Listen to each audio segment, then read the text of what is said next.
नमस्कार, मैं दीपक आप सबका स्वागत करता हूं रेड एकेडमी के इस यूट्यूब प्लेटफॉर्म पे। जैसा कि हमने बिहार पुलिस कांस्टेबल एग्ज़ाम में जितने भी मैथ्स के क्वेश्चंस पूछे गए हैं उनका एक सीरीज़ स्टार्ट किया है और ये उसी सीरीज़ का आज पार्ट 4 है। ठीक है, तो चलिए आज का पार्ट 4 स्टार्ट करते हैं। और इसमें जो हमारा पहला क्वेश्चन है वो ये है कि एक 7 सेंटीमीटर त्रिज्या और 60 डिग्री कोण वाले एक वृत्त के त्रिज्य खंड का क्षेत्रफल कितना है। यानी कि एक सर्कल है जिसका जो त्रिज्या दिया हुआ है वो कितना है, वो है 7 सेंटीमीटर। कितना दिया है, 7 सेंटीमीटर। अब हमसे पूछ रहा है कि अगर यहाँ पे 60 डिग्री का एक त्रिज्य खंड बनाया जाए तो इसका एरिया कितना होगा, इसका ये एरिया कितना होगा। तो आपको पता होगा त्रिज्य खंड, जिसको कि इंग्लिश में हम सेक्टर बोलते हैं, तो त्रिज्य खंड का जो क्षेत्रफल होता है वो क्या होता है, त्रिज्य खंड का क्षेत्रफल बराबर theta by 360 into pi r square. ठीक है, और यहाँ पे थीटा का वैल्यू कितना है, 60 डिग्री। तो ये हो जाएगा 60 बाई 360 इंटू 22/7 और आर का वैल्यू कितना है, 7। तो ये हो जाएगा 7 इंटू 7। ठीक है, अब इसको जब हम सॉल्व करेंगे तो ये हो जाएगा 1/6। ठीक है, 6 बार में, और ये 7 से 7 कट गया और उसके बाद इसको हम 3 और ये हो जाएगा 11। तो ये हो गया 77 और नीचे कितना हुआ, 3। तो ये हमारा जो बी होगा वो करेक्ट ऑप्शन होगा 77 सेंटीमीटर स्क्वायर। ठीक है, तो इसमें आपको सिर्फ त्रिज्य खंड का क्षेत्रफल याद रखना है और त्रिज्य खंड का क्षेत्रफल कितना होता है, theta by 360 into pi r square. ठीक, चलिए नेक्स्ट क्वेश्चन की तरफ मूव करते हैं। और नेक्स्ट क्वेश्चन है हमारा कि यदि ए का 80%, बी का 50% है, यानी कि ए का जो 80% है वो कितना है, वो है बी के 50% के बराबर। ठीक है, अब हमसे पूछा जा रहा है, क्या पूछा गया है कि और b बराबर a का x% है, तो x का मान क्या होगा। ठीक है, तो पहले हम यहाँ पे क्या करते हैं, इसको हम सॉल्व करते हैं। तो यहाँ पे देखिए, अगर b का 50% अगर a का 80% के बराबर है, तो अगर हम b को पूरा कर दें, यानी कि b को 100% पे ले जाए, ठीक, तो ये कितना हो जाएगा, ये हो जाएगा 160%। कितना हो जाएगा, 160%। तो यहाँ से भी हम डायरेक्ट इसका आंसर निकाल सकते हैं। और हमसे वही चीज़ पूछा था कि जो b है वो a का कितना परसेंट है। ठीक है, तो b को हम 100 पे ले जा रहे हैं, तो a कितना हो जाएगा, 160% हो जाएगा। ठीक, अगर ऐसे नहीं समझ में आ रहा है तो हम इसको सॉल्व कर लेते हैं, और सॉल्व कैसे करेंगे उसको समझिए। जैसे यहाँ पे क्या होगा कि हम a और b का वैल्यू निकाल लेते हैं, तो ये हो जाएगा a into 8 equals to b into 5। ठीक, यानी कि a बाई बी अगर हम निकालें तो ये हो जाएगा 5/8। इसका मतलब ये हुआ ना कि अगर a 5 है तो b कितना होगा, b होगा 8। ठीक, अब हमसे क्या पूछा है कि b जो है वो a का x% है। b है कितना, b है 8 और ये a का x% है, तो a है कितना, 5 और इसका x%, तो x/100। अब यहाँ से हम x का वैल्यू सॉल्व करेंगे तो ये हो जाएगा, ये आके इधर मल्टीप्लाई करेगा तो 8 इंटू 100 और बाई 5, यानी कि ये हो जाएगा 20, और 20 में 8 से जब मल्टीप्लाई करेंगे तो ये कितना हो जाएगा, 160। ठीक है, और यही हमसे पूछा था क्या कि कितना प्रतिशत है, तो ये हो जाएगा 160% हो जाएगा। ठीक है, चलिए नेक्स्ट क्वेश्चन की तरफ मूव करते हैं। और 78 नंबर क्वेश्चन है हमारा कि पिता की आयु पुत्र की आयु की 4 गुना है। ठीक है, यानी कि यहाँ पे हम लिखते हैं फादर्स एज और यहाँ पे हम लिखते हैं सन एज। ठीक, और यहाँ पे हम क्या लिखेंगे, वर्तमान एज। ठीक, प्रेजेंट, क्या लिखेंगे, प्रेजेंट एज। तो प्रेजेंट एज में क्या कह रहा है कि पिता की आयु पुत्र की आयु की 4 गुना है। तो अगर पुत्र की आयु हम x वर्ष मानते हैं तो पिता की आयु कितना होगा, 4x। ठीक, अब कह रहा है 5 वर्ष पहले, क्या, 5 years ago ये कितना दिया है, तो 5 वर्ष पहले ये पिता का उम्र कितना होगा 4x-5, और ये कितना होगा x-5। अब यहाँ पे हमें दिया हुआ है कि 5 वर्ष पहले पिता की आयु पुत्र की आयु की 5 गुना थी, यानी कि 5 वर्ष पहले ये जो फादर की उम्र थी 5x-5, ये इसके पुत्र यानी x-5 के उम्र का कितना था 5 गुना था। ठीक है, तो हमें पिता की वर्तमान आयु ज्ञात करनी है। तो यहाँ पे हम क्या करेंगे, इसको सॉल्व करेंगे तो ये होगा 4x-5 equals to 5x-25।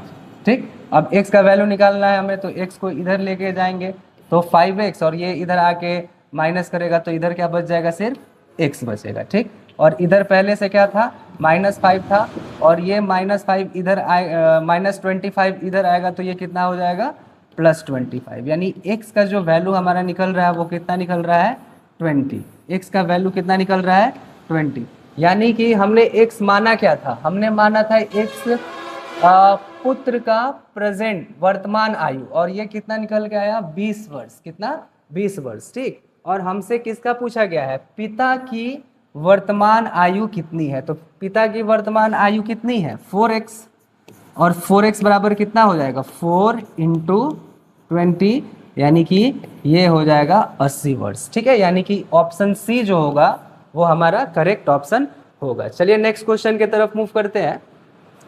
Next question कह रहा है कि एक बिंदु ए पर मीनार के शीर्ष का अवनमन कोण कितना दिया है 60 डिग्री। ये हमारा कितना है 60 डिग्री, यहाँ पे फिगर है। यदि वह बिंदु मीनार के आधार से 80 मीटर की दूरी पर है तो मीनार की ऊंचाई ये वाला हमें एच फाइंड करना है। ठीक, तो यहाँ पे देखिए ये हाइट एंड डिस्टेंस का क्वेश्चन है। अब इसको कैसे सॉल्व करेंगे यहाँ पे ध्यान दीजिए। जैसे ये एक ट्रायंगल है और ट्रायंगल के तीनों एंगल का जो सम होता है, योग होता है, वो कितना होता है 180 डिग्री। तो ये है 90 और यहाँ पे 60, तो यहाँ पे कितना बचा 90 60 150, तो यहाँ पे बच गया हमारा 30 डिग्री, यानी कि यहाँ पे जो एंगल बनेगा वो कितना होगा 30 डिग्री का होगा। ठीक है, अब यहाँ पे देखिए हमें ये वाला वैल्यू निकालना है, एच निकालना है। अगर ट्रायंगल के टर्न में हम इसको देखें तो ये क्या हुआ, यहाँ पे जो एंगल होता है उसके सामने वाला जो साइड होता है उसको हम क्या बोलते हैं परपेंडिकुलर। ये क्या हो गया बेस और ये क्या हुआ हाइट हो गया। ठीक, तो यहाँ पे हम क्या करेंगे, हमें b मालूम है, p हमें फाइंड करना है। तो इसके लिए हम क्या करेंगे tan का यूज करेंगे, tan 30। अच्छा, tan 30 डिग्री को हम क्या लिख सकते हैं tan 30 यानी कि p का वैल्यू कितना है h, और b का वैल्यू कितना है 80 सेंटीमीटर। ठीक है, अब आपको tan 30 का वैल्यू पता होगा। tan 30 कितना होता है 1/√3, और ये 1/√3 इसके बराबर होगा h/80 के।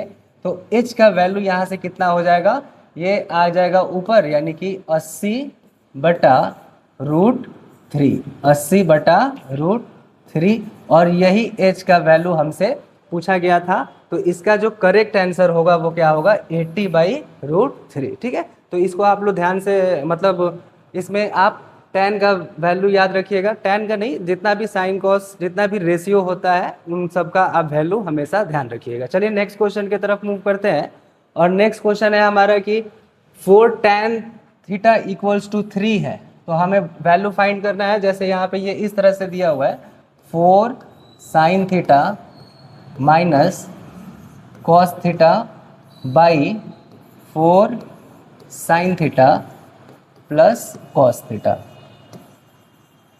यानी कि इसका हमें वैल्यू फाइंड करना है। ठीक, तो चलिए इसको देखते हैं कैसे फाइंड करेंगे। जैसे यहाँ पे 4 tan थीटा है इक्वल्स टू 3 है, तो tan थीटा इक्वल्स टू कितना होगा, तो tan थीटा इक्वल्स टू हो जाएगा 3/4। ठीक, अब इसको हम बेसिक मेथड से ही इसको सॉल्व करेंगे। जैसे tan का मतलब क्या होता है p/b, p/b, और ये हमें दिया हुआ है कितना 3/4, यानी कि अगर कोई राइट एंगल ट्रायंगल है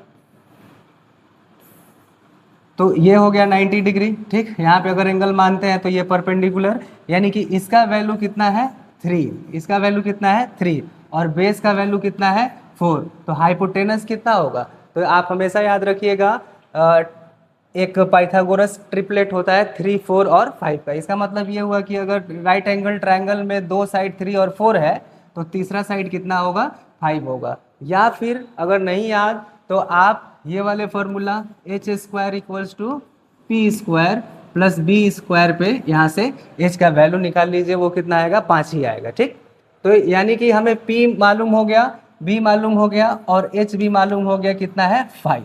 ठीक, तो यहाँ पे हम क्या करते हैं, इन सब का वैल्यू लिख लेते हैं। जैसे आपको साइन थीटा पता होगा, साइन थीटा बराबर क्या होता है, पी बाई एच, और कॉस थीटा बराबर क्या होता है, तो कॉस थीटा बराबर होता है बी बाई एच। ठीक, अब इनका वैल्यू हम यहाँ पे रख देते हैं, तो ये हो जाएगा 4 इंटू साइन थीटा का मतलब क्या हुआ, पी बाई एच, पी कितना है 3 और एच कितना है 5, माइनस कॉस थीटा का मतलब क्या हुआ, बी बाई एच, बी कितना है 4 और एच कितना है 5, बाई, अब यहाँ पे क्या होगा 4 साइन थीटा यानी कि 3/5 प्लस 4/5। अब इसको हम सॉल्व कर लेते हैं, तो ये हो जाएगा ऊपर 12/5 माइनस 4/5 और नीचे कितना हो जाएगा 12/5 और प्लस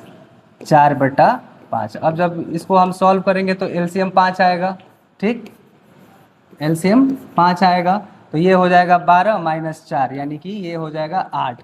और वैसे ही यहाँ पे एलसीएम 5 आएगा, तो इसको जब हम जोड़ेंगे तो 12 और 4 कितना हो गया 16, 5 से 5 कट जाएगा, तो क्या बचेगा 8/16। और 8/16 को हम क्या लिख सकते हैं, हम इसको लिखेंगे 1/2। ठीक है, जो हमारा वैल्यू आएगा वो कितना आएगा, 1/2 आएगा। ठीक है, नेक्स्ट क्वेश्चन है हमारा कि एक आयताकार मैदान का क्षेत्रफल उसकी लंबाई और चौड़ाई के योग का 15 गुना है। ठीक है, यानी कि कह रहा है कि एक आयताकार मैदान है। ठीक, तो ये हो गया रेक्टेंगुलर फील्ड। अब ये कह रहा है कि इसमें जो मैदान की लंबाई है वो कितनी है, 40 मीटर। ठीक, और यहाँ पे हमें दिया हुआ है कि मैदान का जो क्षेत्रफल है उसकी लंबाई और चौड़ाई के योग का 15 गुना है। तो इसका चौड़ाई हम मान लेते हैं कितना है, x मीटर है। ठीक, अब यहाँ पे इसका क्षेत्रफल कितना होगा, तो 40 इंटू एक्स, लंबाई गुणे चौड़ाई, और ये दिया हुआ है कितना गुना है, 15 गुना है लंबाई और चौड़ाई के योग का, यानी x प्लस 40 का। ठीक, अब यहाँ से हम क्या करेंगे, x का वैल्यू फाइंड करेंगे, तो ये हो जाएगा 40x बराबर 15x प्लस 600। ठीक, अब यहाँ पे क्या होगा, ये 15x इधर आएगा तो ये हो जाएगा 25x, तो 25x बराबर 600, तो x का वैल्यू कितना होगा, x बराबर हो जाएगा 600/25। ठीक है, अब इसको हम सॉल्व करेंगे तो 25 से ये 100 4 बार में जाता है, तो 600 है, तो ये कितना हो जाएगा 24 हो जाएगा। ठीक, यानी कि x का वैल्यू जो आया वो कितना आया, 24 आया, यानी कि इसका जो चौड़ाई होगा वो कितना होगा, 24 मीटर होगा। ठीक है, चलिए नेक्स्ट क्वेश्चन की तरफ मूव करते हैं। और नेक्स्ट क्वेश्चन है हमारा कि यदि त्रिज्या r1 और r2 वाली दो वृत्तों के क्षेत्रफलों का योग त्रिज्या r वाले एक वृत्त के क्षेत्रफल के बराबर है। यानी कि दो सर्कल है, इसको हम मान लेते हैं सर्कल 1, इसका जो रेडियस है वो r1 है और इसका जो रेडियस है वो कितना है, r2 है। ठीक, अब इन दोनों के क्षेत्रफल को जब हम जोड़ेंगे तो कुछ ना कुछ इसका क्षेत्रफल आएगा। तो कह रहा है कि हमें एक इन दोनों के क्षेत्रफल के बराबर का एक हमें सर्किल लेना है जिसका क्षेत्रफल इन दोनों के जोड़ के बराबर हो। ठीक, तो उस टाइम ये जो r होगा वो कितना होगा, r जो होगा वो कितना होगा। तो चलिए इसको सॉल्व करते हैं। जैसे इसका हम अगर क्षेत्रफल निकालें तो पाई r स्क्वायर होता है, तो ये हो जाएगा पाई r1 का स्क्वायर, और इसका क्षेत्रफल कितना होगा, तो ये होगा पाई r2 का स्क्वायर, और ये दोनों बराबर होगा कितने का, तो ये वाला जो सर्कल है इसके क्षेत्रफल के बराबर होगा, यानी कि पाई r स्क्वायर के। ठीक है, अब इसको सॉल्व करते हैं हम, तो यहाँ पे क्या होगा, पाई कॉमन लेते हैं, तो यहाँ पे बचेगा r1 का स्क्वायर प्लस r2 का स्क्वायर, और इधर क्या हो जाएगा, इधर होगा पाई r स्क्वायर। ठीक है। तो पाई से पाई यहाँ पे कट जाएगा, यहाँ पे क्या हमारा रिलेशन मिलेगा कि r1² प्लस r2² बराबर r², ठीक है। और ये कौन सा ऑप्शन में है, तो ये है हमारे ऑप्शन बी में, ठीक है। तो इसको हम इस तरह से सॉल्व करेंगे। नेक्स्ट क्वेश्चन की तरफ मूव करते हैं। कह रहा है कि 5 लड़कों की औसत आयु 16 वर्ष है, जिसमें 4 लड़कों की औसत आयु 16 वर्ष 3 महीने है। 5वें लड़के की आयु क्या होगी? बहुत ही इजी क्वेश्चन है, आप चाहें तो इसको डायरेक्ट भी बना सकते हैं। क्या होगा कि 5 लड़कों की औसत आयु 16 वर्ष दिया है, तो पांचों का अगर हम एज जोड़ें तो वो कितना होगा? 80 साल होगा, ठीक है। डायरेक्ट मैं यहाँ पे बना दे रहा हूँ। ये पांचों का एज जब जोड़ेंगे तो वो कितना होगा? 80 साल होगा। अब कह रहा है कि इसमें से 4 जो लड़के हैं उनका उम्र का औसत कितना है? तो 16 वर्ष 3 महीने, ठीक है। तो जब हम 16 वर्ष 3 महीने को 4 से मल्टीप्लाई करेंगे तो 16 4 जा 64, ठीक है, यानी 64 साल हो गया। और 3 महीना को हम 4 बार मल्टीप्लाई करेंगे यानी कि 12 महीने 1 साल हो गया, ठीक है। तो 64 और 1 कितना हुआ? 65, ठीक है। ये कितना हो गया? 65। तो हमसे क्या पूछा है? हमसे पूछा गया है कि 5वें लड़के की आयु कितनी है। तो 5वें के लिए हम क्या करेंगे? ये 5 का है और ये 4 का है, तो इसको हम घटा देंगे तो ये कितना हो जाएगा? ये हमारा हो जाएगा अब 15 साल, ठीक है। तो ये हमारा ऑप्शन ए जो होगा वो करेक्ट आंसर होगा, ठीक है। चलिए नेक्स्ट क्वेश्चन की तरफ मूव करते हैं। कह रहा है कि एक मिश्रण के 729 ml में, जैसे एक मिश्रण है 729 ml, ठीक। अब हमसे कह रहा है कि इसमें दूध और पानी का अनुपात 7:2 है। इसमें जो दूध है और जो पानी है, ठीक है, इसका अनुपात हमें दिया है कितना?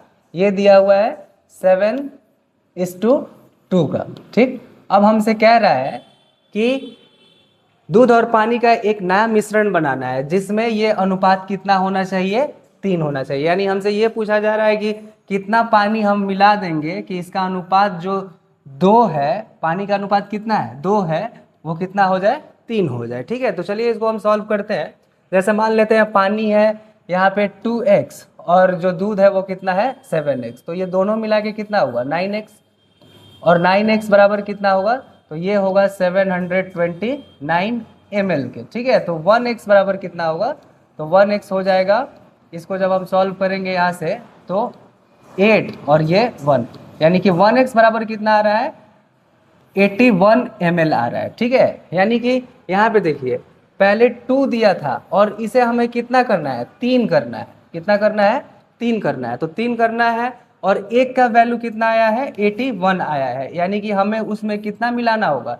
81 ml और मिलाना होगा, ठीक है। चलिए अगर बोल देता है कि यहाँ पे जैसे 3 ना करके 4 करना है, तो 4 करना है तो और 2 से हमें 4 जाना पड़ता, तो 4 जाना पड़ता है, इसका मतलब हम 81 में 2 से मल्टीप्लाई करते थे, ठीक। चलिए आई होप आपको ये समझ में आया होगा। चलिए नेक्स्ट क्वेश्चन की तरफ मूव करते हैं।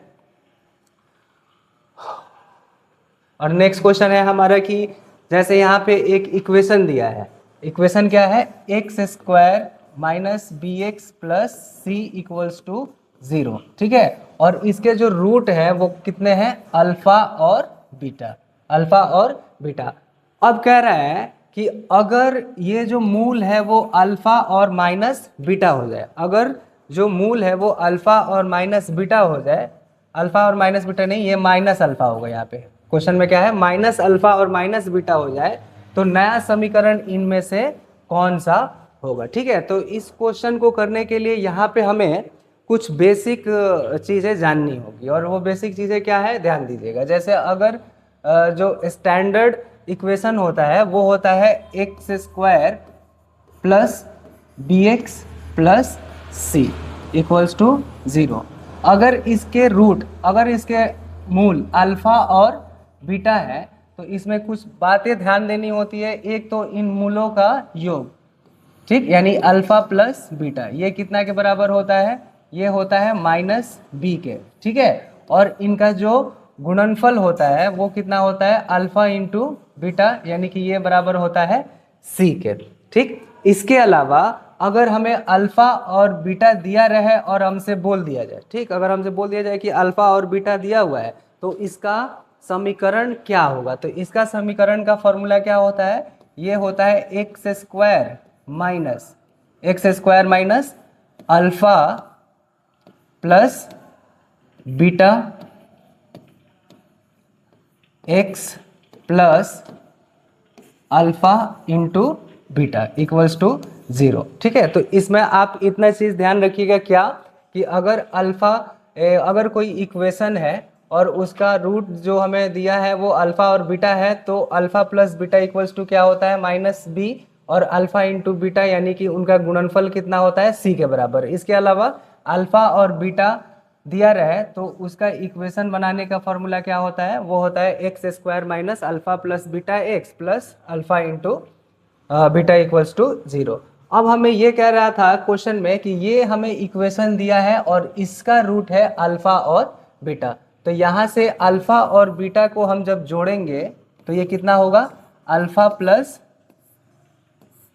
बीटा इक्वल्स टू कितना होता है, तो ये होता है माइनस बी के, कितने, माइनस बी के, यानी कि माइनस ये रहेगा और बी के जगह पे यहाँ पे क्या है, ये है माइनस बी। ठीक है, तो ये कितना हो जाएगा, अल्फा प्लस बीटा, ये हो गया हमारा बी, और अल्फा इंटू बीटा कितना होगा, तो ये होगा सी के, ये कितना होगा, सी के। तो ये ठीक है। अब कह रहा है कि हमें मूल कितना लेना है, माइनस अल्फा और माइनस बीटा लेना है। ठीक है, तो माइनस अल्फा और माइनस बीटा जब हम इसको जोड़ेंगे यानी कि minus alpha plus minus beta, ठीक है, तो ये क्या हो जाएगा, माइनस अल्फा माइनस बीटा, तो इसको मैं डायरेक्ट यहाँ पे लिख देता हूँ, ये क्या हो गया हमारा, माइनस अल्फा माइनस बीटा। ठीक है, तो ये कितना के बराबर होना चाहिए, तो ये, अच्छा इसको हम क्या लिख सकते हैं, इसको हम लिखेंगे माइनस कॉमन ले लेंगे और ये हो जाएगा अल्फा प्लस बीटा के। ठीक है, और यहाँ पे अल्फा प्लस बीटा हमारा कितना आया था, तो ये आया था बी, यानी कि ये जो वैल्यू होगा वो कितना के बराबर होगा, माइनस बी के।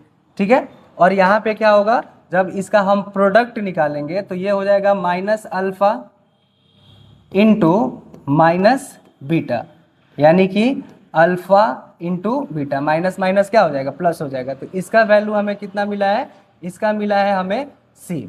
ठीक है, इसका मिला है हमें सी। अब हम क्या करते हैं, इक्वेशन बनाते हैं। इक्वेशन के लिए मैंने पहले ही बताया कि अगर अल्फा और बीटा हमें मूल दिया है और हमें उसका समीकरण बनाना है तो वो होता है कि एक्स स्क्वायर माइनस अल्फा और बीटा, यानी कि जो हमें दो मूल दिया है उन दोनों का जोड़ इंटू एक्स प्लस उन दोनों का गुणनफल। ठीक है, तो यहाँ पे क्या होगा, यहाँ पे हम लिखेंगे पहले एक्स स्क्वायर, क्या लिखेंगे, एक्स स्क्वायर, ठीक, माइनस क्या, माइनस अल्फा प्लस बीटा, तो यहाँ पे हम जब माइनस अल्फा माइनस बीटा किए थे तो ये कितना आया, माइनस बी, तो यहाँ पे अल्फा प्लस बीटा की जगह पे हम क्या लिख देंगे, हम लिख देंगे माइनस बी, तो ये कितना हो जाएगा, माइनस बी, और ये कितना होगा x, plus alpha into beta, alpha into beta, तो अल्फा इंटू बीटा कितना है, सी, तो ये हो जाएगा सी बराबर 0। अब इसको जब हम सॉल्व करेंगे तो ये होगा x square minus minus plus b x और प्लस सी इक्वल्स टू 0। ठीक है, और ये हमें किस ऑप्शन में देखने को मिल रहा है, तो ये हमें मिल रहा है सेकेंड ऑप्शन, बी ऑप्शन में ये हमें मिल जाएगा। ठीक है, तो इसमें आप कुछ बेसिक बातें हैं, इसको ध्यान रखिएगा। पहला क्या कि अल्फा प्लस बीटा मूलों का योग कितना होता है, तो माइनस बी के बराबर, और उनका गुणनफल कितना होता है, सी के बराबर। ठीक, और अल्फा और बीटा अगर हमें दो मूल दिया हुआ है तो अगर उसका हमें इक्वेशन बनाना है तो वो होता है x square minus alpha plus beta x plus alpha into beta equals to 0। चलिए नेक्स्ट क्वेश्चन की तरफ मूव करते हैं। नेक्स्ट क्वेश्चन है हमारा कि जैसे हमें दो लाइन का इक्वेशन दिया है, 6x माइनस 3y प्लस 10 और 2x minus y plus 9 equals to 0। ठीक है, और हमसे पूछा गया है कि ये दोनों रेखाएं जो हैं वो क्या है, वो एक दूसरे को प्रतिच्छेद करती है, इंटरसेक्ट करती है, ठीक है, या फिर बिल्कुल दो बिंदुओं पर प्रतिच्छेद करती है, दो पॉइंट पे इंटरसेक्ट करती है, या फिर समपाती है, या फिर समानांतर है। ठीक है, तो इसके लिए मैंने यहाँ पे पहले से ही लिखा है क्या कि हम a1 इसको मानेंगे a1, इसको b1 और इसको c1, इसको A2, इसको B2 और इसको C2। और यहाँ पे हम इनका कंपेयर करके देखेंगे कि इनके बीच में क्या रिलेशन आ रहा है। जैसे यहाँ पे देखिए, यहाँ पे A1 बराबर कितना है, A1 बराबर 6 है, ठीक। B1 कितना है, तो ये है -3, और C1 कितना है, तो ये है 10। वैसे ही A2 कितना होगा यहाँ पे, तो 2, B2 कितना है, तो ये है -1, और C2 कितना दिया है, ये हमें दिया है 9, ठीक है। अब इन दोनों के बीच मतलब हम कंपेयर करते हैं, तो A1/A2, तो ये होगा 6/2, ठीक। और यहाँ पे B1/B2 कितना होगा, तो -3/-1, और C1/C2 कितना होगा, तो ये होगा 10/9, ठीक है। अब ये क्या होगा, ये तो हो गया 3, और यहाँ पे /1, ठीक। यहाँ पे ये क्या हुआ, माइनस से माइनस कट जाएगा, प्लस होगा, तो ये 3/1, इधर भी 3/1, यानी कि ये दोनों क्या है, बराबर है। लेकिन ये बराबर नहीं है किसके, C1/C2 के। तो यहाँ पे हमें ये कौन सा रिलेशन मिल रहा है, हमें मिल रहा है यहाँ पे दिया हुआ है कि यदि A1/A2 इक्वल्स टू B1/B2 होता है, और B1/B2 जो है वो C1/C2 के बराबर नहीं होता है, तो ऐसी रेखाएं क्या होती है, समानांतर होती हैं, पैरेलल होती हैं। तो डी जो होगा वो हमारा करेक्ट ऑप्शन होगा, इसको ध्यान में रखिएगा। और ये यहाँ पे जो रिलेशन है उसको भी आप ध्यान में रखेंगे, ठीक। चलिए नेक्स्ट क्वेश्चन की तरफ मूव करते हैं। नेक्स्ट क्वेश्चन है हमारा कि एक पेंसिल का 1/8 भाग काला है और शेष का 1/2 भाग सफ़ेद है, ठीक है। तो यहाँ पे देखिए, ये सपोज पेंसिल है, ठीक। इसको हम दो तरीके से बना सकते हैं। हम एक तो डायरेक्ट मेथड है, डायरेक्ट मेथड में हम इसको बनाते हैं, जैसे यहाँ पे कह रहा है ना कि एक पेंसिल का 1/8 भाग काला है, तो हम यहाँ पे क्या करेंगे कि पेंसिल का लेंथ कुछ मान लेंगे, ठीक है, उसके बाद उसको सॉल्व करेंगे। तो यहाँ पे 1/8 दिया है, तो हम ऐसा वैल्यू रखेंगे कि वो जैसे 1/8 है ना, तो यहाँ पे ऐसा हम वैल्यू रखेंगे कि वो 8 से कट जाए। तो हम क्या रख सकते हैं, 8 रख सकते हैं, या फिर 16 रख सकते हैं, या फिर 24 रख सकते हैं। तो छोटा वाला जो है 8 ही हम इसको मानते हैं, ठीक। यानी कि इसका जो लेंथ हम मान लेते हैं वो कितना हो गया, 8 हो गया, ठीक। अब ये क्या कह रहा है कि एक पेंसिल का 1/8 भाग, यानी कि ये 8 सपोज 8 सेंटीमीटर है, तो ये 8 × 1/8, ये कितना हुआ, 1 सेंटीमीटर जो होगा वो क्या होगा, काला होगा। इसको हम मान लेते हैं कि ये 1 सेंटीमीटर है यहाँ तक, ये क्या है, ये है हमारा काला, किस कलर का है, काला कलर का है, और ये कितना है, 1 सेंटीमीटर है, ठीक। अब कह रहा है कि और शेष का 1/2 भाग, तो ये तो हो गया 8, यानी कि यहाँ से यहाँ तक अब कितना बचा, ये हमारा बचा 7, ठीक है। और वही चीज कह रहा है कि शेष का 1/2 भाग सफेद है, यानी कि ये 7 है सेंटीमीटर, 7 सेंटीमीटर, और 7 सेंटीमीटर का आधा, यानी कि 7 सेंटीमीटर का आधा कितना हुआ, 3.5, ठीक है। यानी कि यहाँ से लेके यहाँ तक सपोज ये कितना है, 3.5 सेंटीमीटर है, और ये भी कितना है, 3.5 सेंटीमीटर है, ठीक है। तो ये जो भाग है वो क्या है, ये है सफेद, ये क्या है, सफेद, ठीक। और आगे कह रहा है यदि शेष भाग नीला है, तो ये तो हो गया 3.5 सेंटीमीटर, 3.5 सेंटीमीटर सफेद, और बाकी जो बचा है वो कितना होगा, वो होगा हमें नीला, ये क्या है, नीला है, ठीक है। तो नीला है, और इसका जो हमें लेंथ दिया है वो कितना दिया है, 3.5 सेंटीमीटर ही ये हमें पहले से ही दिया है, ठीक है। तो ये जो बचा हुआ लेंथ था, जो हमने 8 माना था, वो कितना था, 3.5 ही था। और यहाँ पे भी क्वेश्चन में भी क्या आ रहा है, 3.5 सेंटीमीटर ही कह रहा है। तो टोटल हमने कितना माना था, हमने माना था 8 सेंटीमीटर। तो इसका जो पेंसिल का ओरिजिनल लेंथ होगा वो कितना होगा, 8 सेंटीमीटर ही होगा, ठीक है। अगर इस तरह से आपको समझ में आया तो ठीक, अगर सॉल्व करना है तो सॉल्व कैसे करेंगे उसको भी मैं आपको बता देता हूँ, ठीक है। जैसे हम क्या करेंगे यहाँ पे कि इसका हम लेंथ मान लेते हैं कितना, x सेंटीमीटर, क्या, x सेंटीमीटर। अब कह रहा है कि एक पेंसिल का 1/8 भाग काला है, यानी कि इसका x/8 भाग, x/8 भाग जो है वो क्या है, ये है काला, ठीक। अब कह रहा है कि शेष का 1/2 भाग सफेद है, तो शेष हुआ कितना, शेष हम निकालेंगे। तो ओरिजिनल कितना था x, उसमें से x/8 क्या है, काला है, तो कितना बचा, ये हो गया नीचे 8 और ये हो जाएगा 8x माइनस x, यानी कि कितना बचा 7x। इतना अगर हम x/8 मानते हैं तो ये जो इतना बचा है हमारा वो कितना आया, 7x/8 आया। ठीक है, ये अब कह रहा है कि इसमें से भी आधा भाग, यानी कि 7x/8 का आधा। ठीक है, तो ये कितना होगा, 7x/8 का आधा यानी कि 1/2, ये हो जाएगा 7x/16। ठीक है, ये क्या है, तो ये है सफेद, ये क्या है, इतना पार्ट क्या है, सफेद। तो हमसे क्या पूछ रहा है, हमसे पूछ रहा है कि यदि शेष भाग नीला है और इस नीले भाग की लंबाई कितना है, 3.5 सेंटीमीटर। तो देखिए पहले x/8 था, ठीक, तो इसमें से ये भाग काला है, तो बचा कितना, 7x/8, यहाँ से लेके यहाँ तक 7x/8 था।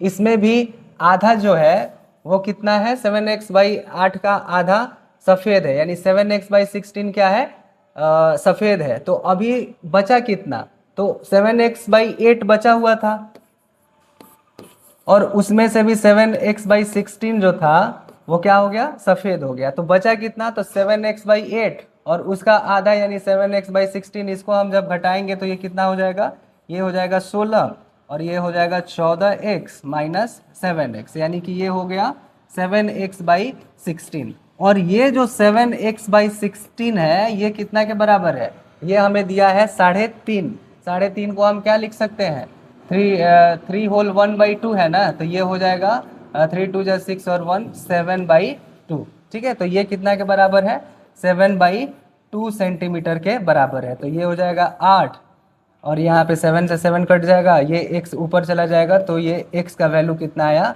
8 सेंटीमीटर आया। ठीक है, तो मैंने आपको दोनों तरीके से बता दिया है। अगर आपको डायरेक्ट सॉल्व करना है वो भी कैसे करेंगे, और अगर हमें प्रॉपर सॉल्व करना है x मान के तो कैसे करेंगे। ठीक है, आप इसको अच्छे से खुद से एक बार प्रैक्टिस जरूर कीजिएगा। चलिए नेक्स्ट क्वेश्चन की तरफ मूव करते हैं। और नेक्स्ट क्वेश्चन यहाँ पे हमें दिया हुआ है और इसका हमें वैल्यू फाइंड करना है। तो चलिए इसको सॉल्व करते हैं। तो यहाँ पे क्या होगा, जैसे पहले ब्रैकेट को सॉल्व करते हैं और इसका मतलब होता है कि हम यहाँ पे निगेटिव वैल्यू नहीं रखेंगे, यहाँ पे क्या होता है, हमेशा पॉजिटिव होगा। ठीक, तो इसको हम जब सॉल्व करेंगे तो ये क्या होगा, जैसे -4 - 6 कितना हुआ, -2 और -2 का स्क्वायर कितना होगा, 4 होगा। ठीक है, तो ये हो गया 4 और यहाँ पे पहले से माइनस था तो ये हो गया -4। यहाँ पे क्या होगा, -3 × -2 यानी कि +6 और यहाँ पे ये जो होगा माइनस हट जाएगा, ये क्या होगा, +6 बाई नीचे कितना होगा, तो पहले हम डिवाइड करते हैं, तो डिवाइड करेंगे तो ये कितना होगा, 9 में 3 से डिवाइड करेंगे तो 3 होगा और 3 को 5 से मल्टीप्लाई करेंगे तो 15 और 18 में से 15 जाएगा तो कितना बच जाएगा हमारा, 3। ठीक है, तो ऊपर हो जाएगा कितना, 6 6 12 और 12 में से 4 गया 8 और नीचे कितना बचा हमारा, 3। तो हमारा सी जो होगा वो करेक्ट ऑप्शन होगा। चलिए नेक्स्ट क्वेश्चन की तरफ मूव करते हैं। और यहाँ पे कह रहा है कि रीतू की सैलरी नीतू की सैलरी से 50% अधिक है। ये क्या है, नीतू और ये क्या है, रीतू। ठीक, अब कह रहा है कि रीतू की सैलरी नीतू की सैलरी से 50% अधिक है। तो इसको अगर हम इसका सैलरी अगर 100 रुपये मानते हैं तो इसका 50% अधिक होगा, यानी कि ये कितना होगा, 150 रुपये होगा।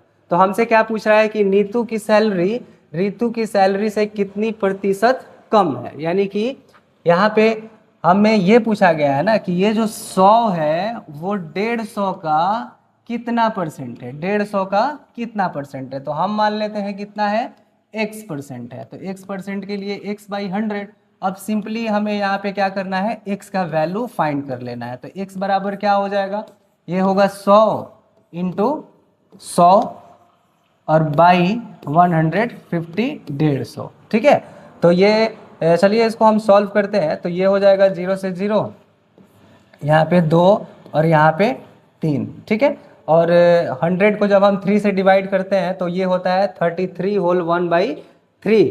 तो 2 से मल्टीप्लाई करेंगे, जैसे आप समझ लीजिए यहाँ पे, ये हो जाएगा ऊपर 200 और नीचे 3। इसका वैल्यू होता है 66 होल 2/3%। ठीक है, अब ये कैसे आया, तो इसको आप डिवाइड करके देख लीजिएगा। जब आप डिवाइड कीजिएगा और मिक्स फ्रैक्शन में चेंज कीजिएगा तो ये 66 होल 2/3% ही आएगा। ठीक है, चलिए नेक्स्ट क्वेश्चन की तरफ मूव करते हैं।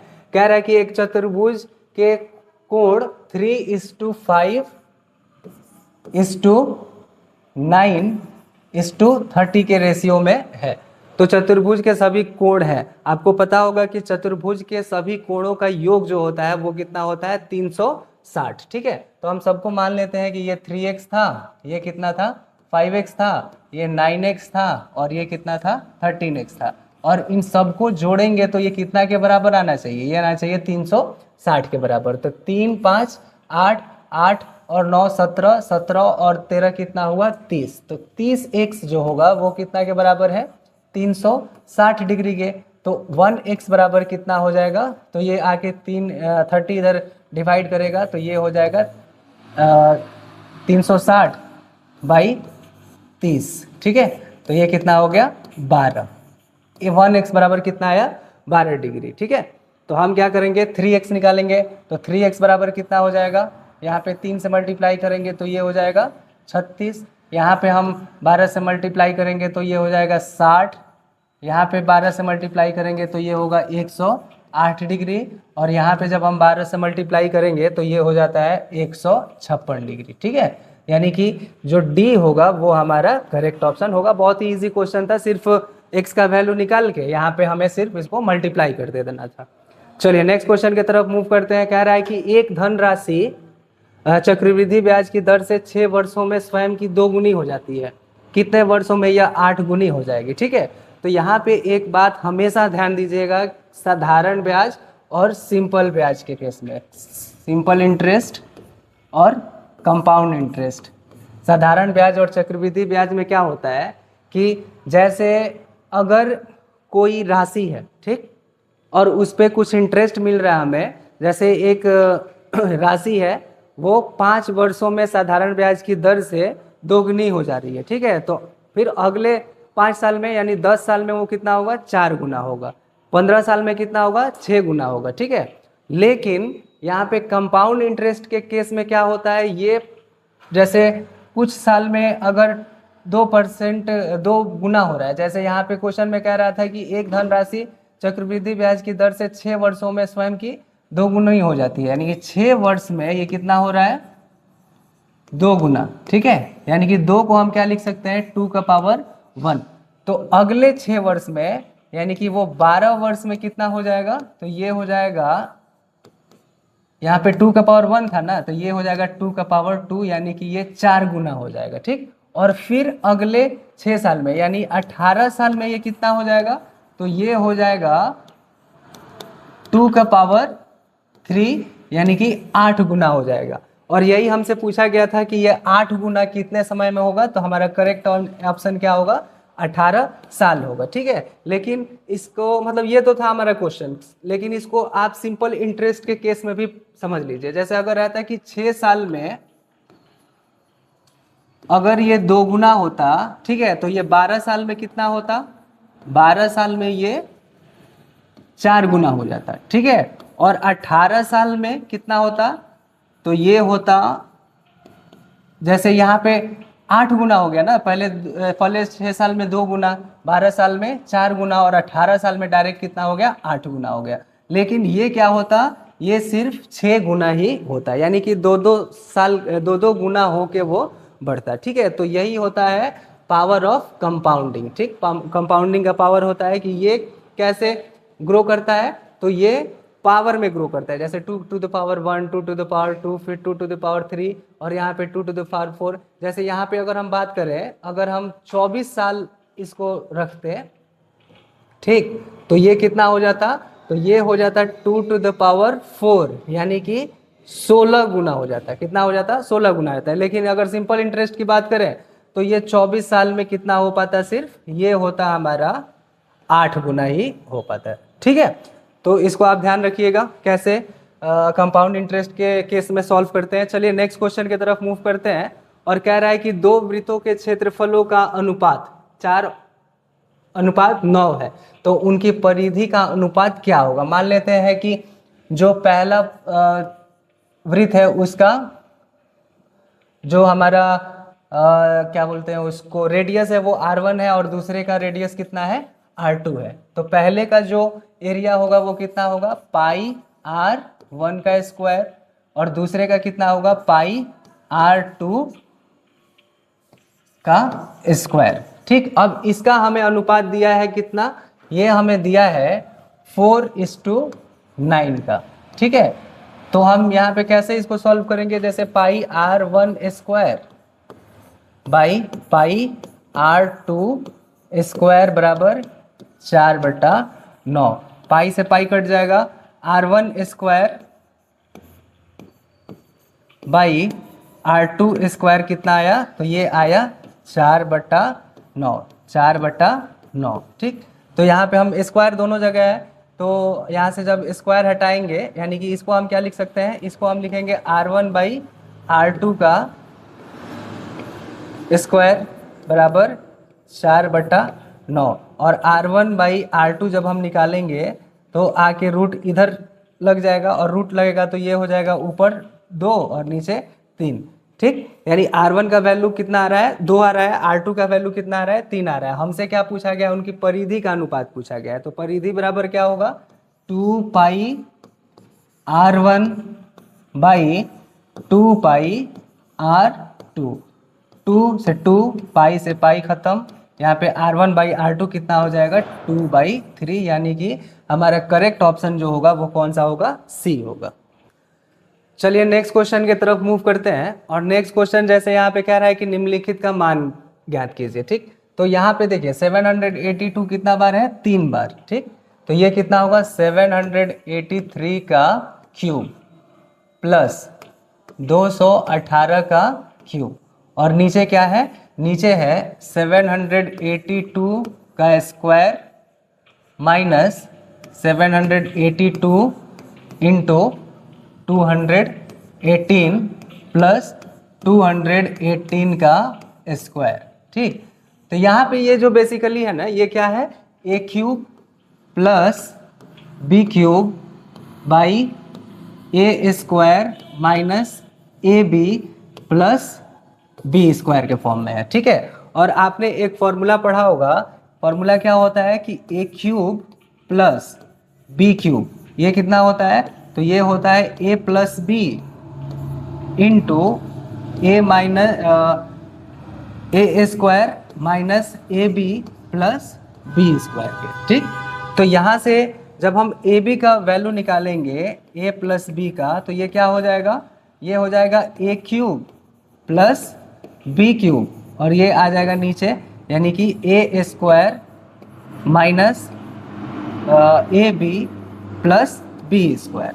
और यही चीज़ ये यहाँ पे दिया हुआ है a cube plus b cube by a square minus a b plus b square. तो इसका वैल्यू कितना होगा, इसका वैल्यू होगा ए प्लस बी के, यानी कि यहाँ पे जो जब हम इसको सॉल्व करेंगे तो ये ए प्लस बी हो जाएगा, ए के जगह पे क्या है 782 यहाँ पे क्या है 782 प्लस यहाँ पे ये कितना है 218। ठीक, और इसको जब हम जोड़ेंगे तो ये कितना हो जाएगा 1000 के। ठीक है, तो इसको आप इसमें ये वाला जो फॉर्मूला है इसको आप याद रखिएगा कि a cube plus b cube बराबर क्या होता है a plus b into a square minus a b plus b square. ठीक है, वैसे ही अगर हमें माइनस दे देता है यहाँ पे तो हम क्या करते हैं, यहाँ पे जैसे दूसरे टाइप का जो इसमें क्वेश्चन बनता है वो ये रहता है कि यहाँ पे हमें माइनस दे देगा। ठीक, तो अगर माइनस दे देगा तो वो ए क्यूब माइनस बी क्यूब का फॉर्मूला हो जाता है।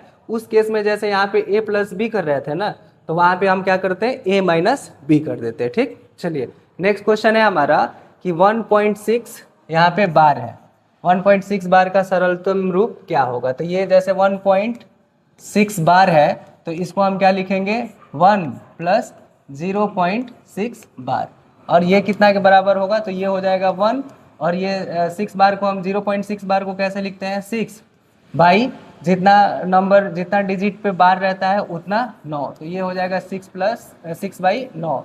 तो जब हम इसको सॉल्व करेंगे तो ये हो गया 9 ऊपर 9 और प्लस 6, तो ये हो गया 15/9। 3 से ये 5 बार में और ये 3 बार में, यानी कि हमारा जो करेक्ट ऑप्शन होगा वो कौन सा होगा, बी होगा। ठीक है, चलिए नेक्स्ट क्वेश्चन है हमारा कि 15 व्यक्ति 35 बॉक्स को 7 दिन में भर सकते हैं, कितने व्यक्ति उसी तरह के 65 बॉक्स को 5 दिन में भर सकते हैं। ठीक है, तो इसके लिए एक फॉर्मूला होता है, उसको आप ध्यान में रखिएगा। फॉर्मूला क्या होता है, m1 into d1 by w1 equals to m2 into d2 by w2। ठीक है, जैसे m1 यहाँ पे व्यक्ति, कितना व्यक्ति दिया था 15, ठीक है, दिन कितना दिया था 7 दिन, और काम कितना था 35 बॉक्स को भरना था। ठीक है, वैसे ही सेकंड केस में क्या कह रहा है कि कितने व्यक्ति, यानी कि हमें m2 फाइंड करना है, और यहाँ पे दिन दिया है d2 कितना 5 और वर्क दिया है कितना 65। ठीक, तो इसको हम सॉल्व करेंगे तो यहाँ पे m1 कितना है, m1 है 15 व्यक्ति, तो 15 दिन कितना दिया हुआ है 7, काम कितना था 35, बराबर हमें m2 फाइंड करना है कितने व्यक्ति लगेंगे कितने दिन में, तो 5 दिन में, और काम कितना करना है 65 बॉक्स को भरना है। ठीक है, तो यहाँ से हम क्या करेंगे m2 का वैल्यू फाइंड करेंगे, तो m2 बराबर हो जाएगा 15 इंटू 7/35, और ये आगे इधर मल्टीप्लाई करेगा तो 65, और ये आके इधर डिवाइड कर देगा तो ये क्या होगा बाई 5। ठीक है, चलिए इसको अब हम सॉल्व करते हैं। तो 7 से ये 5 बार में, ठीक, और 5 से ये 3 बार में, और ये 5 से 13 बार में, तो 13 को जब 3 से मल्टीप्लाई करेंगे तो ये कितना हो जाएगा 39, यानी कि 39 व्यक्ति लगेंगे। जैसे यहाँ पे कह रहा था 15 व्यक्ति 35 बॉक्स को 7 दिन में भर सकते हैं, तो वैसे ही 39 व्यक्ति 65 बॉक्स को 5 दिन में भर देंगे। ठीक, तो ये वाला फॉर्मूला जो है वो बहुत ही इंपॉर्टेंट है, और इस तरह के क्वेश्चन में ये डायरेक्ट अप्लाई होता है, इसको आप याद रखिएगा। ठीक, चलिए नेक्स्ट क्वेश्चन है हमारा कि एक समचतुर्भुज के विकर्णों की लंबाई 6 सेंटीमीटर तथा 8 सेंटीमीटर है, इसकी भुजा बराबर है, यानी कि एक विकर्ण जो दिया है वो कितना दिया है, वो हमें दिया है 6 सेंटीमीटर, ठीक, और दूसरा जो विकर्ण है वो कितना है 8 सेंटीमीटर। ठीक, तो एक बात याद रखिएगा इसमें क्या कि ये जो समचतुर्भुज होते हैं इनका जो विकर्ण होता है एक दूसरे को बराबर हिस्से में काटती है।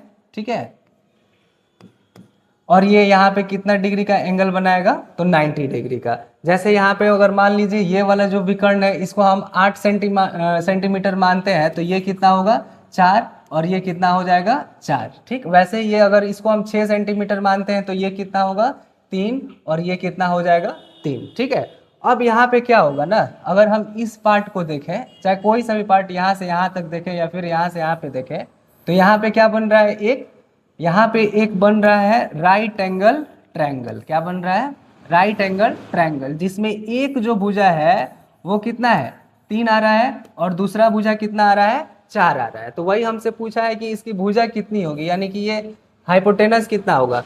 तो अगर ये 3 है ये 4 है, तो ये जो हाइपोटेनस इसका विकर्ण होगा वो कितना के बराबर होगा 5 सेंटीमीटर के बराबर हो जाएगा। ठीक, तो इसमें आप क्या याद रखना है कि समचतुर्भुज के विकर्ण जो होते हैं एक दूसरे को बराबर हिस्से में बांटते हैं, और दूसरा कि वो एक दूसरे को 90 डिग्री पे काटते हैं। ठीक, चलिए नेक्स्ट क्वेश्चन है हमारा कि एक आयत का क्षेत्रफल निकालने का सूत्र है, बहुत ही इजी क्वेश्चन है, और ये आयत का क्षेत्रफल L इंटू बी, यानी कि D जो होगा वो हमारा करेक्ट ऑप्शन होगा। चलिए आगे है कि x प्लस 1/x ये कितना है, तो ये है 2, और हमसे क्या पूछा है x² प्लस 1/x² बराबर क्या होगा। ठीक, तो ये क्या है, हम इसको स्क्वायर कर लेते हैं, तो ये क्या होगा x प्लस 1/x का होल स्क्वायर, ये बराबर कितना होगा a² यानी x² प्लस b² यानी कि 1/x² प्लस 2 इंटू a क्या है x, और b क्या है 1/x है, ठीक है। तो ये हमें एक्स स्क्वायर प्लस 1/x² का वैल्यू निकालना है, और x प्लस 1/x का वैल्यू कितना है 2, तो 2 का स्क्वायर कितना हो जाएगा 4, तो 4 बराबर क्या होगा x² प्लस 1/x², यहाँ पे 2 है पहले से, ठीक है, तो यहाँ पे ये क्या हो जाएगा माइनस कर देगा। चलिए डायरेक्ट सॉल्व कर देता हूँ यहाँ पे, x² प्लस 1/x² प्लस 2, अब x² प्लस 1/x² जो होगा वो कितना होगा 4, और ये इधर आएगा तो -2, तो यानी कि ये कितना हो गया 2, ठीक है, यानी कि बी जो होगा वो हमारा करेक्ट ऑप्शन होगा। और इस तरह के क्वेश्चन को अगर आपको डायरेक्ट सॉल्व करना है कि x प्लस 1/x का वैल्यू हमें कुछ दिया रहे, जैसे मान लेते हैं a, और हमें पूछ दे क्या कि x² प्लस 1/x² का वैल्यू कितना होगा, तो इस केस में हम क्या करते हैं a² -2, ठीक, जैसे यहाँ पे हमें दिया था x प्लस 1/x का वैल्यू कितना दिया था 2, और हमसे x² प्लस 1/x² पूछा था, तो a² यानी कि 4 और -2 कितना आ गया 2, ठीक है, तो डायरेक्ट हमारा ये आंसर हो जाता है, ठीक है। इस तरह का क्वेश्चन हमने पीछे भी देखा हुआ है, जहाँ पे ये x प्लस 1/x ना होके क्या था x माइनस 1/x था, और उसको कैसे सॉल्व करेंगे उसको भी मैंने वहाँ पे बताया था। चलिए नेक्स्ट क्वेश्चन की तरफ मूव करते हैं। कह रहा है कि एक धन वार्षिक चक्रवृद्धि ब्याज की दर से 2 वर्षों में स्वयं का 25/16 गुना हो जाता है, तो ब्याज की दर प्रति वर्ष है, ठीक है। तो यहाँ पे हम मान लेते हैं जो इसका मूलधन है वो कितना है, मूलधन हम मान लेते हैं p है, ठीक है। तो मिश्रधन कितना हो गया है, मिश्रधन जो हुआ है अमाउंट वो हो गया है 25/16p, और ये बराबर है कितना, तो अमाउंट का फॉर्मूला क्या होता है p into 1 plus r/100 to the power n, n मतलब वर्ष, तो n कितना है 2 साल है, तो यहाँ पे हम 2 लिख देंगे, ठीक है। अब यहाँ पे क्या होगा p से p कट जाएगा, यहाँ पे 25/16 ही सिर्फ बच गया। अब यहाँ पे हम इसको सॉल्व करते हैं, तो ये हो गया 25/16, ठीक है, और यहाँ पे क्या हो जाएगा, ये हो जाएगा, हम इसको डायरेक्ट भी सॉल्व कर सकते थे, डायरेक्ट सॉल्व करते हैं इसको। यहाँ पे हम क्या करेंगे, यहाँ पे हम लिखेंगे 25/16 है ना, तो इसको हम क्या लिख सकते हैं 5/4 का स्क्वायर, 5/4 का स्क्वायर बराबर ये क्या है, तो ये है 1 प्लस r/100 का पावर 2। अब यहाँ से क्या होगा, जैसे ये बेस सेम है तो यहाँ पे पावर इसको हम डायरेक्ट हटा देंगे, ठीक, तो यहाँ पे क्या होगा, ये हो जाएगा 5/4 इक्वल्स टू 1 प्लस r/100, तो r/100 कितना होगा, तो r/100 हो जाएगा 5/4 और ये -1, तो ये कितना होगा, इसको सॉल्व करेंगे हम तो ये होगा 4, और यहाँ पे 5 और यहाँ पे 4 हो जाएगा, यानी कि ये हो जाएगा 1/4, तो 1/4 बराबर क्या हुआ 1/r/100, तो r का वैल्यू कितना होगा, तो r का वैल्यू हो जाएगा हमारा ये 1/4 था, और ये ऊपर आके 100 मल्टीप्लाई कर देगा, यानी कि ये हो गया 25, ठीक है, यानी कि हमारा जो ऑप्शन होगा वो बी होगा, 25% की वार्षिक चक्रवृद्धि ब्याज की दर से 2 वर्षों में कोई जो धनराशि है वो खुद का कितना हो जाएगा 25/16 हो जाएगा, ठीक। अगला क्वेश्चन है हमारा, और ये पार्ट 4 का लास्ट क्वेश्चन है, 100 नंबर क्वेश्चन। कितना धन 2 वर्ष में 12% प्रति वर्ष वार्षिक चक्रवृद्धि ब्याज की दर से 2508.80 हो जाएगा, ठीक है। तो यहाँ पे देखिए CI निकालने का एक डायरेक्ट फॉर्मूला भी होता है, फॉर्मूला नहीं मेथड होता है, जैसे यहाँ पे कह रहा है ना कि 12%, यानी कि 100 रुपये था, 1 साल बाद वो कितना हो जाएगा 112, ठीक, और 2 वर्ष बोला है, एक पहले साल में 100 रुपये था 112 हो जाता, फिर अगले साल भी 100 रुपये 112 हो जाएगा, ठीक है। तो ये कितना हुआ, ये हो गया, जब हम इसको मल्टीप्लाई करेंगे तो ये हो गया 10,000, ठीक है, और यहाँ पे जब हम इसको मल्टीप्लाई करेंगे तो ये कितना होगा 112 गुणे 112, इसको मल्टीप्लाई करके देख लेते हैं, तो ये हो जाएगा 4 2 और 2, और यहाँ पे क्या हो जाएगा 2 1 फिर 2 1 1, ठीक है, तो ये हो गया 4, यहाँ पे 4 और यहाँ पे 5, 2 और 1, यानी कि ये हो गया 12,544। ठीक है, यानी कि 10,000 रुपये रहता तो वो 12% की चक्रवृद्धि ब्याज की दर से 2 साल में कितना हो जाता, 12,544। ठीक, तो ये हमने मूलधन कितना माना था, 10,000 माना था, तो वो कितना हो गया 12,544। लेकिन क्वेश्चन में ये 12,544 ना देके कितना दिया हुआ है, ये दिया हुआ है 2508.80। ठीक है, तो इसको हम डायरेक्ट भी लिख सकते हैं। डायरेक्ट क्या लिखेंगे, मतलब इसको हम फ्रैक्शन में चेंज कर लेते हैं, तो फ्रैक्शन में चेंज करेंगे तो ये हो जाएगा बाई 100। ठीक है, तो हम एक का वैल्यू निकालते हैं, तो एक का वैल्यू निकालेंगे तो ये कितना होगा 2508 फिर 80/100। ठीक है, इसको मैं यहाँ से हटा देता हूँ, तो ये हो जाएगा अपना